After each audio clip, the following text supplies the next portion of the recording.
Hello everyone, this is Mayor Goldberg from the weekly Halacha Video Series. I'd like to welcome you back for our next segment. If you notice, we're standing outside GLATT MART on Avenue M and East 12th Street in Flatbush. GLATT MART has been serving this community for about 33 years now.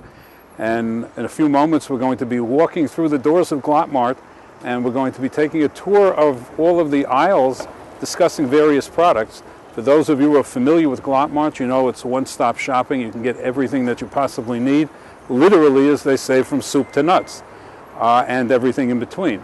So we're going to go inside. We're going to stop by a few of the aisles. For those of you who've seen the videos before, you know that we just started to discuss a number of the products and some of the Kashrus products that are indigenous to those products. I'm going to take a little bit of a closer look, and in a few segments we will actually go inside the meat room and see how the meat is processed that comes to your table. So if you follow me, grab a shopping cart, let's take a walk down the aisles. I wouldn't tell anybody to do anything I wouldn't do, so I'm grabbing my shopping cart and going into GLATT MART. See you inside.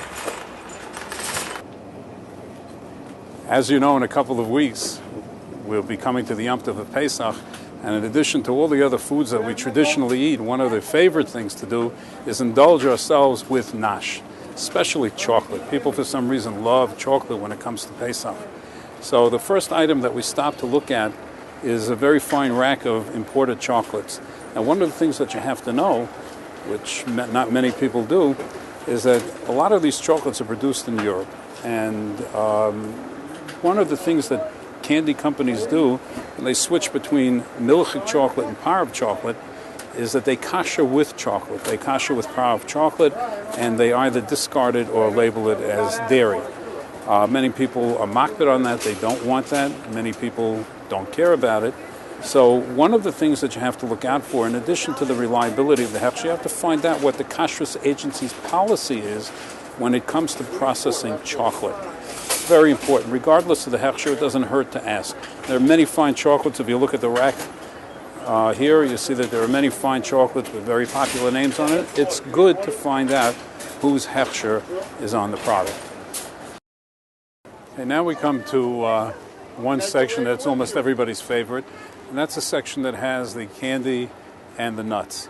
Now, many people look at a package of candy and they think it's a relatively innocuous item.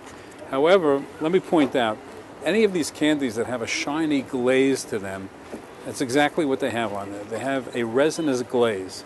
Now, the resinous glaze does come, the source for that resinous glaze does come from insects. However, there is a machlokas, there's a difference of opinion about whether or not one is allowed to use them in a kosher product. Most decisions are on the side of allowing its use, even though it comes from an insect. After all, we do use honey, which also comes from a bee. So the resinous glaze is not necessarily a problem, but again, you should be aware that it does exist. Another item that people avail themselves of, a good nash, is nuts.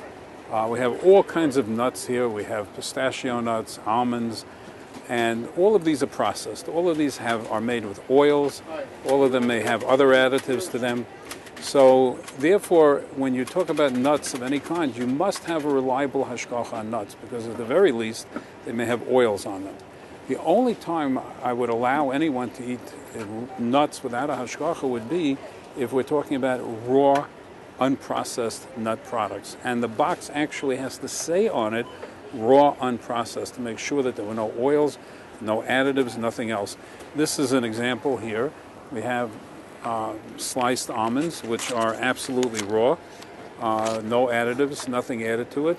This product is not a problem if you come across it without a hashkafa. However, generally speaking, we must be careful about taking all of these products only with a reliable hashkafa. And in terms of all these other products, the dried fruit products, they also, because of processing procedures, may also present some kashrus issues.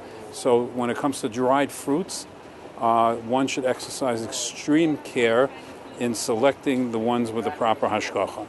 On behalf of Weekly Halacha Video, I wish you all a good week. We look forward to welcoming you back for the next time. Thank you.